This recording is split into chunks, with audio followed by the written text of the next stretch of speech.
Hello, good morning everyone. Welcome to my vlog, Lynn Joyce Mahumot. And for today's video guys, ay magbubukas ako or ipakita ko sa inyo yung aking parcel na na-receive. LBC, galing po kay Ma'am Emily ng General Trias, Cavite. At yan po yung aking address. At hindi ko na po basahin lahat ang buong address ni Ma'am Emily. Malamang po siya ay kapatid or kamag-anak ni Ma'am Angging Fee ng Canada. Thank you so much po Ma'am Angging. At sa sobrang excited ko Ma'am Angging ay nagupit ko na siya. Pero binalik ko dahil naisipan kong i-vlog para may remembrance ako. At ito yung aking first time guys na nakatanggap ng gift from our friends dito sa YT World. So maraming salamat po Ma'am Angging Fee sa grasya nga imong gi-share dari kanako. Sa sobra po na akong ka-excited ay nung nadawat nako ni ay wala na ko abrihidayon kundi ako pa talaga siyang gitabi sa pagtulog. So yun ngayon ay siya ay nagupit ko na, so kailangan ko nang igawa diri sa salpin. So ayan guys, ito siya ay chocolate.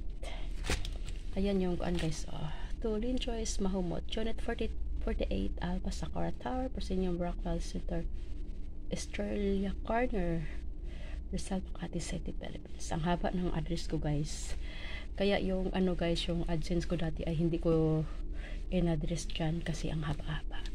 So first time ko ngayon guys na matikman ito. Ito yung naririnig ko parati sa mga pahula. Hazelnut and caramel chocolate. Wow, ang sarap siguro dito. First time ako nito, nakahawak in person at saka first time ko siyang matikman. Pero guys, pag ganito mga chocolate ay yung mas gustuhin ko pa guys na ibigay sa aking anak. Kahit tigulang naman ko pero gusto ko siyang buksan. Pero manghingi ako nito kahit magtikim ako para malaman ko kung ano talagang lasa ng klaseng chocolate na to. Kasi ngayon ko lang nakakain ng ganito. Wow, medyo tunaw siya kasi mainit kasi dito sa room namin Ayan, paano ko siya matikman na hindi man siya. Ay, hala, duha di ka buok. Wow, duha di ka buok. Ang galing, duha di ka buok. Medyo natunaw siya Ma'am Angging dahil mainit yung aming kwarto.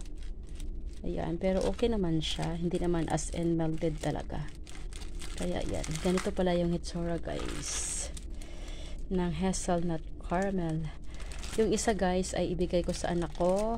Kailangan ko siyang ilagay sa fridge. Tapos yung isa ay sa amin ni ate pag medyo mawala na yung aking ubo guys. Kasi nag-iwas muna ako ngayon sa mga medyo matamis or matatamis dahil sa aking ubo. So thank you so much po Ma'am Angging Fee.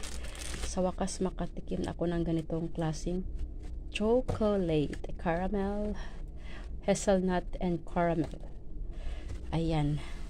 So ayan, pahingkit ko to sa anak ko guys. Kaya iyan, maraming salamat Ma'am Angging Fee sa grasya nga imong gi-share diri kanako.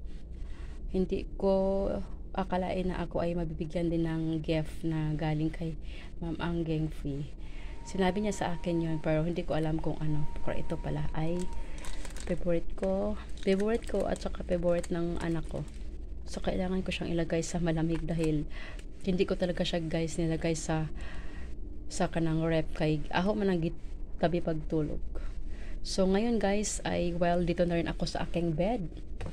Nagbubukas ay pakita ko sa inyo yung aking higaan. Ayan guys, yung aking water bottle na warm water yung laman at yung aking unan or sapin na towel na malaki ay tinutupi ko guys dahil yung balahibo ng aso pag nag-ventilador kami ay lipad-lipad. So binubuksan ko lang siya sa pagtulog ko tuwing gabi. Pag sa araw ay never naman ako or minsan lang nahiga dito. So ayan guys, naglalagay pa ako ng tilon dito dahil sa lamig ng aircon pag gabi. Ayaw kong direkta yung lamig sa aking katawan. At saka yan yung aking katabi guys. Mayroon akong I have rosary, I have kuan spray sa aking asmalin, I have petroleum jelly kanang unsa na siya para sa uwat ba, tapos yung aking haplas, katin ko haplas, at saka yung ano guys, yung bote ba, alam nyo guys, yung bote na yan tuwing gabi nilagyan ko siya ng hot water, tapos yan yung panghilot ko sa katawan or sa likod ko. Yung pilay ko sa likod guys ay yan lang yung nakawala. Ayan siya, dahil sa masama ng ubo ko, dahil sa aking pilay, yan yung nakagaling dahil tuwing gabi kong ginagawa.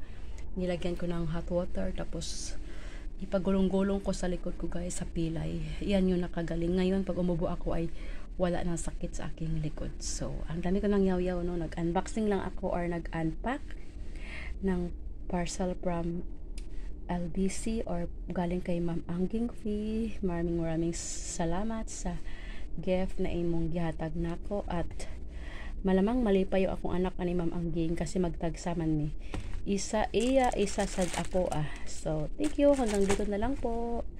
Maraming salamat sa panonood. Thank you everyone sa lahat na nagsusupport ng aking silent live, aking mga videos na upload agad. Ayan, bye bye, ingat po ang lahat.